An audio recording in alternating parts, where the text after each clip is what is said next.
Mga kapuso, pinatalsik na bilang congressman si Cavite 4th District Representative Kiko Barzaga. Kasunod yan ang inihaing mga ethics complaint laban sa kanya at nakatutok live si Rafi Tiba. Rafi. Ivan, sa botong 265 na pabor, 15-4 ang hindi pabor at 8 nag-abstain o hindi bumoto, ay pinatalisik na ng Kamara si Cavite 4th District Representative Kiko Barzaga.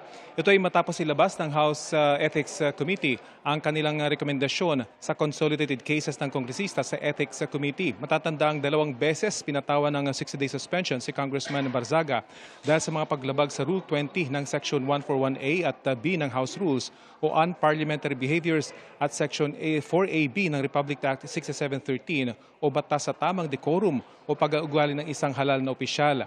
Dahil dito, ang rekomendasyon ng House Ethics Committee, expulsion. Ito na ang pinakamataas na penalty para sa isang ethics complaint. Ayon sa kanilang committee report, ay tila hindi na bago noong 2 60-day suspension na naging ugali ng kongresista. Kaya't sinasabi nila na hindi na ito mareremedyohan kahit expulsion na lamang ang pwedeng maging penalty para sa kongresista.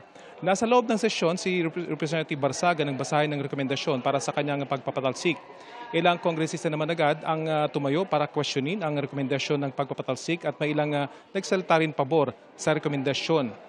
Kanina umaga ay may pahabol pang ethics complaint si NBI Director Melvin Matibag dahil sa mga akusasyon ni Representative Barzaga laban sa NBI na gusto nilang pasukin ng Senado para daw i-assassinate ang ilang senador. Kanina ay nakausap ng media itong si Congressman Barzaga.